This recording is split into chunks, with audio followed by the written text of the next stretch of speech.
Hello everyone, welcome to Chetan's little world. Today vlog వచ్చేసి a day in my life. మార్నింగే లేచి ఇల్లు clean చేసి బయట ఊడ్చి ముగ్గేసేసరికి చేతన్ లేచాడు. ఇంకా ముగ్గురం బ్రష్ చేసేసి హాట్ వాటర్ తాగుతున్నాం. మ్యాక్సిమం డేస్ వాడే లేచి మమ్మల్ని లేపుతాడు, లేదంటే మాతో పాటు లెగుస్తాడు. బట్ ఎప్పుడో ఒకసారి మాత్రం మేము లేచిన తర్వాత ఒక 1 అవర్కి లెగుస్తాడు. లేచాడంటే మాత్రం అల్లరి స్టార్ట్ అయినట్టే. ఇంకా వాటర్ తాగుతుంటే వాడికైతే పొలమారింది. సో దగ్గు వస్తే చాలు తల మీద కొట్టుకోవటం అలవాటు. ఎప్పుడో ఒకసారి పొలమారినప్పుడు తల మీద తట్టినట్టున్నాం. ఇంకా అది గుర్తుపెట్టుకున్నాడు. ఎప్పుడు దగ్గొచ్చినా తల మీద అలా వాడే తట్టుకుంటాడు. సో ఇంకా ఇది సండే వ్లాగ్ కాబట్టి మేమైతే నిన్న షార్ట్లో మీరు చూసే ఉంటారు. షార్ట్లో చెప్పినట్టు పూరి విత్ చికెన్ తినాలని చెప్పి ఫిక్స్ అయ్యాం కదా. అందుకని ఇంకా మా హస్బెండ్ చికెన్ తీసుకురావడానికి వెళ్ళారు. నేనైతే ఇక్కడ పూరి కోసం పిండి కలుపుతున్నా. అసలు కింద కూర్చొని ఏ పని చేసే పాసిబిలిటీ లేకుండా చేస్తాడు మా చేతను. ఏ పని అయినా సరే, కూరగాయలు కట్ చేయాలన్నా సరే నుంచొని కట్ చేయటమే. డెలివరీ అయిపోయిన తర్వాత బాడీ మీద చాలా ఎఫెక్టే పడుతుంది. కాసేపు నుంచొని ఏ పని చేసినా లేదంటే సపోర్ట్ లేకుండా కూర్చున్నా సరే బ్యాక్ పెయిన్ వచ్చేస్తుంది.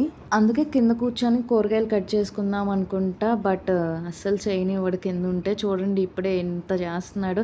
ఇంకా కూరగాయలు కట్ చేసేటప్పుడు అయితే మరీ అసలు ఇంకా చాకు ఉంటుంది కాబట్టి భయం అనమాట. కూరగాయలు పడేసిన ప్రాబ్లం లేదు, కానీ ఇంకా చాకు ఎక్కడ లాగుతాడో అని భయం అంతే. అందుకని అస్సలు కింద కూర్చొని కట్ చేయను. పిండి కలిపినంతసేపు ఇంక అక్కడే కూర్చొని ఏదో ఒకటి చేయాలని ట్రై చేస్తున్నాడు.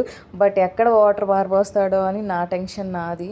ఇక్కడ ఏదో జరిగిపోతుంది, నేను ఏదో చేసేస్తున్నా అన్న ఫీలింగ్ వాడిది. ఏదో తినేదనుకొని అమ్మా అని అడుగుతున్నాడు. టేస్ట్ చేయడానికి పెట్టమంటున్నాడు.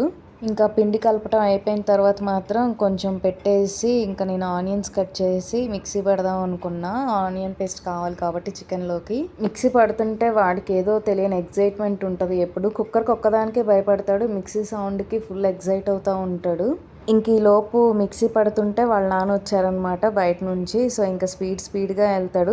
ఎక్కడున్నా సరే డోర్ లాక్ ఓపెన్ అవుతుందంటే సరే నాన్న నాన్న అనుకుంటూ వెళ్ళిపోతాడు.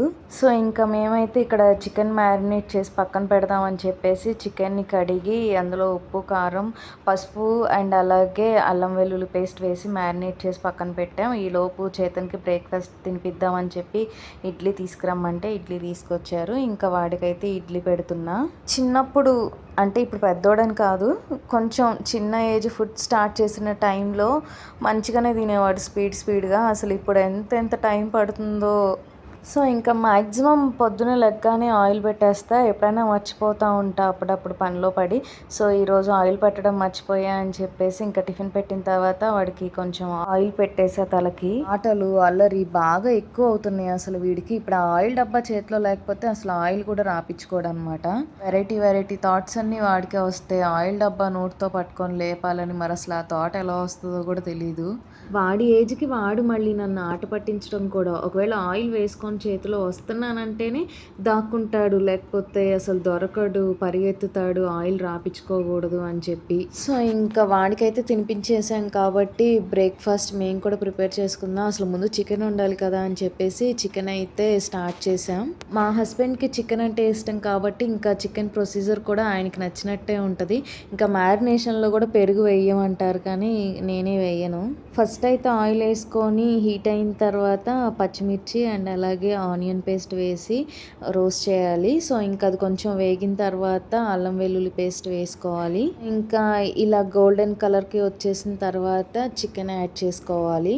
ఒకసారి కలుపుకొని మూత పెట్టేసుకున్న తర్వాత ఇంకా పూరీ కూడా స్టార్ట్ చేసుకుందాం. ఈలోపు చికెన్ అవుతుంది అని చెప్పేసి పూరీ స్టార్ట్ చేసిన ప్రతి పూరీ పొంగితే వచ్చే సాటిస్ఫాక్షనే వేరు కదా. పూరీలు చేయటం కంప్లీట్ అయ్యేసరికి చికెన్ కూడా బాగా ఉడికిపోయింది. సో ఇంకా చికెన్ ఉప్పు కారం చూసుకొని వేసుకున్నాం.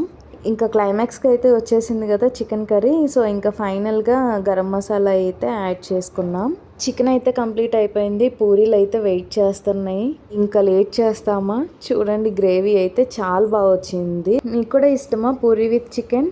ఇంకా టిఫిన్ చేసేసిన తర్వాత గిన్నెలు అవి కడిగేసుకొని చేతన్కి రాగి జావ అయితే కాసాను. మ్యాక్సిమం మార్నింగ్ టైమ్స్లో 10కి రాగి జావ కానీ, పాలు కానీ, ఎగ్ కానీ ఏదో ఒకటి పెడతాం, ఓట్స్ కూడా. సో ఇంకా రాగి జావ అయితే నేను పాలు మిక్స్ చేస్తా చేతన్కి. ఫస్ట్ నుంచి పాలే మిక్స్ చేస్తున్నా. మ్యాక్సిమం 2 ఇయర్స్ లోపు పిల్లలకైతే పాలు మిక్స్ చేయాలంట. 2 ఇయర్స్ తర్వాత నుంచి అయితే మనం మజ్జిగ మిక్స్ చేయొచ్చు అని విన్నా నేను. ఫస్ట్ నుంచి ఇంకా అదే ఫాలో అవుతున్నా. ఇంకా వాడికి రాగి జావ పెట్టడం అయిపోయిన తర్వాత చికెన్కి కాంబినేషన్గా రసం కావాలి కదా, అండ్ చేతన్కి కూడా రసమే కావాలి. సో అందుకే రసం పెట్టేసి వైట్ రైస్ వండేసా. ఇంకా వాడికి స్నానం చేపించేసాక కాసేపు ఆడిచ్చి మళ్ళీ ఆఫ్టర్నూన్ 12:30 అలా అవుతుంది. ఇంకా పడుకుంటాడేమో అని చెప్పేసి ఫుడ్ పెట్టేస్తున్నా. ఒక్కొక్కసారి తినకుండానే నిద్రపోతాడు. ఎక్కడ నిద్రపోతాడో అని చెప్పి నేను కొంచెం ఫాస్ట్గానే వంట రెడీ చేసుకొని పెట్టుకుంటా. లేట్ చేస్తే వాడు ఎక్కడ తినకుండా పడుకుంటాడో అనిపిస్తుంది. తినకుండా పడుకుంటే చాలా బాధ అనిపిస్తుంది. ఇప్పుడు అసలైన టాస్క్ ఉంది మనకి. అసలు వాడి చుట్టూ తిరగడమే సరిపోతుంది. లక్ ఏంటంటే రసం కాబట్టి వాళ్ళ ప్రాబ్లం లేదనమాట. రసము సాంబార్ అయితే మంచిగా తింటాడు. బట్ వేరే కర్రీస్ అయితే ఇంకా మనకి చుక్కలు కనిపిస్తాయి ఫుడ్ అయిపోయే లోపు. బయటికి వెళ్దాం అంటాడు, పావురాలు చూపించమంటాడు. ఆ పావురాలు ఏమో లేవు. అప్పుడప్పుడు వస్తూ ఉంటాయి, వచ్చినప్పుడు చూపిస్తా, రానప్పుడు కూడా ఏం చేయాలి, చూపించమని గోల్ చేస్తుంటే అటు చేసి ఇటు చేసి అటు తిప్పి ఇటు తిప్పి ఎలాగోలా తిన్నాడు. చూడండి అసలు ఎంత అల్లరి చేస్తున్నాడో. ఇంకా ఫుడ్ పెట్టడం అయిపోయింది. వాడిని అయితే పడుకోబెట్టేసి మేము కూడా తిందామని చెప్పేసి స్టార్ట్ చేసాం లంచ్. మూవీ అయితే పెట్టుకొని చూస్తున్నాం. ఐ మీన్ మూవీ కాదు, సిరీస్ చూస్తున్నాం, ఫ్యామిలీ మ్యాన్ సిరీస్. అది పాత సిరీస్ కదా, ఇప్పుడెందుకు చూస్తున్నారు అంటారేమో. నేను చూడలేదు ఇప్పటి వరకు. మొన్న రీసెంట్గా ఐబొమ్మలో ఏం మూవీస్ వచ్చాయి కొత్తవని చూస్తుంటే రాజీవ్ గాంధీ అసాసినేషన్ కనిపించింది. సో అది చూసాం అనమాట. అది ఇన్వెస్టిగేషన్ అదంతా ఇంట్రెస్టింగ్గా చూశానని ఇంకా అలాంటి సిరీసే ఒకటి ఉంది అని చెప్పి నిన్న సండే కాబట్టి నేను చూద్దాం ఫిక్స్ అయ్యి చూసామన్నమాట. టైం 2:30 అవుతుంది. చేతన్ లేచే టైం అయింది. ఇంకా స్నాక్స్ తినేసి టీ తాగుదామని చెప్పేసి సాల్టెడ్ పీనట్స్ ఉంటే అవి తింటూ టైం పాస్ చేసాం అలా. ఈలోపే చేతన్ బాబు లేచాడనమాట. ఇంకా వాడికి అరటిపండు పెట్టుకొని ముగ్గురం ఫ్రెష్ అప్ అయిపోయి మేమైతే టీ తాగి షాపింగ్కి వెళ్దామని చెప్పి స్టార్ట్ అయిపోయాం. ఎక్కడికి వెళ్తున్నాం? Arch flying keys. ఎక్కడికి వెళ్తున్నాం? ఆర్చ్.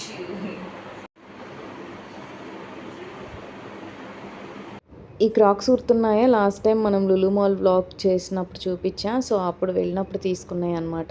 చాలా బాగున్నాయి. ఎలా ఉంటాయో అనుకున్నా, బట్ చాలా ముద్దు ముద్దుగా అనిపించాయి నాకైతే. జ్యువెలరీ షాప్కి అయితే వచ్చేసాం. అదే లాస్ట్ టైం చెప్పాను కదా షాపింగ్ బ్లాగ్లో, నల్లపూసలకి కింద ఉన్న లాకెట్ ఊడిపోయింది అని చెప్పేసి ఇంకా అది పెట్టించడానికి వెళ్ళాం అనమాట. చాలా బాగా సూట్ అయినట్టు అనిపించింది, బాగా నచ్చింది నాకు. ఇంతకుముందు వైట్ కలర్ ఉండేది, బట్ దాని మీద ఇదే చాలా బాగా షైనింగ్ అనిపించింది. ఇంకా మేము షాపింగ్ చేసుకుంటుంటే చేతన్ అయితే షాప్లో ఉన్న పిల్లలతో ఆడుకుంటున్నాడు అనమాట. ఇంకా అక్కడ నుంచి స్ట్రీట్ షాపింగ్కి అయితే వెళ్ళిపోయాం, కేపీహెచ్వి. నాకైతే ఇంతకుముందు అసలు ఈ స్ట్రీట్ షాపింగ్ అంటే ఏంటో కూడా తెలియదు. నాకులాగా ఇంకెవరికైనా తెలియని వాళ్ళు ఉంటే వాళ్ళకి చెప్తున్నా, స్ట్రీట్ మొత్తం షాప్స్ ఉంటే దాన్ని స్ట్రీట్ షాపింగ్ అంటారు. షాపింగ్ అంటే ఇష్టం, ఓపిక ఉన్న వాళ్ళు అయితే ఫుల్ ఎంజాయ్ చేస్తారు అసలు ఇక్కడ స్ట్రీట్ షాపింగ్లో. సో మెయిన్గా వెళ్ళింది అయితే ఈ స్ట్రీట్ షాపింగ్కి ఇవాళ ఫ్లవర్ వాజులు తీసుకోవడానికి అనమాట. జత 250కో ఏమో తీసుకున్నట్టున్నా. సెలెక్ట్ చేయడానికి చాలా టైం పట్టింది, ఎందుకంటే అన్నీ బాగున్నాయి, ఏం తీసుకోవాలో అర్థం కాల. కొంచెం సెలెక్షన్ ప్రాబ్లం అనమాట మనకి. ఇలా ఎందుకన్నానంటే అస్సలు బాగోకపోతేనే నాకు త్వరగా నచ్చవు, అంతే తప్ప కొంచెం బాగున్నా నేను ఇంకా వాటిని తీసేయలేను అనమాట, ఇది బాగాలేదు ఇది బాగాలేదు అని చెప్పి. సో ఇక్కడైతే ఇయర్ రింగ్స్ చూడండి. ఇక్కడ ఉన్న వాటిల్లో నాకు ఒక జత ఉన్నాయన్నమాట, ఇంతకుముందు తీసుకున్న ఇవే ఇయర్ రింగ్స్. ఇంక ఇవే ఉంటాయి స్ట్రీట్ మొత్తం, చెప్పుల షాపులు, హ్యాండ్ బ్యాగ్ షాపులు, నల్లపూసల గొలుసులు అండ్ ఇయర్ రింగ్స్, ఫోన్ పౌచ్లు, తినేవి ఇవే ఉంటాయి. లెఫ్ట్ సైడ్ అవన్నీ ఉంటాయి, రైట్ సైడ్ ఏమో ఎక్కువ షాపింగ్ మాల్స్ ఉంటాయి అన్నమాట. ఇంకా రాఖీ పౌర్ణమి వస్తుంది కదా, సో ఇంకా రాఖీలు కూడా పెట్టేశారు అప్పుడే. రాఖీలు ఏం తీసుకోలేదు నేను, ఎందుకంటే ఎప్పుడు ఎవరికి కట్టలేదు అనమాట. ఎప్పుడు చిన్నప్పుడు ఒకసారి ఏడుస్తున్నానని మా అన్నయ్యకి కట్టా అంతే, ఇంకెప్పుడు కొనలేదు, ఏడవలేదు, కట్టలేదు కూడా. అండ్ ఇంకా నా ఫేవరెట్ పీచ్ మిఠాయి, దీనికోసమే నేను స్ట్రీట్ షాపింగ్కి వెళ్తా, ఇంకెక్కడా దొరకవు నాకు ఇక్కడ. సో పీచ్ మిఠాయి స్ట్రీట్ షాపింగ్కి వెళ్ళానంటే పీచ్ మిఠాయి కొనుక్కున్నట్టే. నేను ప్రెగ్నెంట్గా ఉన్నప్పుడు కూడా మా మరిది ఇక్కడ నుంచి తీసుకొచ్చాడనమాట మా సన్నీ నాకు. సో ఇంకా మళ్ళీ ఇంటికి వచ్చేసిన తర్వాత చేతన్కి స్నానం చేపించేసి భోజనం పెట్టుకొని మేమైతే రెస్టారెంట్కి వెళ్దాం అనుకున్నాం. మళ్ళీ శ్రావణ మాసం వస్తుంది కదా, మళ్ళీ మంత్ మొత్తం చికెన్ తినాం. సో అందుకే ఇంకా మండి తినాలని చెప్పి ఫిక్స్ అయిపోయి రెస్టారెంట్కి వెళ్దాం అనుకున్నాం. ఇంకా మేమైతే రెస్టారెంట్కి వచ్చేసామండి. మళ్ళీ అది పిస్తా హౌస్కి వచ్చాం. అక్కడ మండి బాగుంది కదా, అందుకనే మళ్ళీ అక్కడికి వచ్చేసాం. వీడైతే అస్సలు ఆగలేదు, ఫుల్ ఎంజాయ్ చేశాడు. అటు ఎక్కడం ఇటు ఎక్కడం, అది దిగటం ఇది దిగటం, ఎక్కడ కింద పడతాడో అని భయం వేస్తుంది నాకేమో.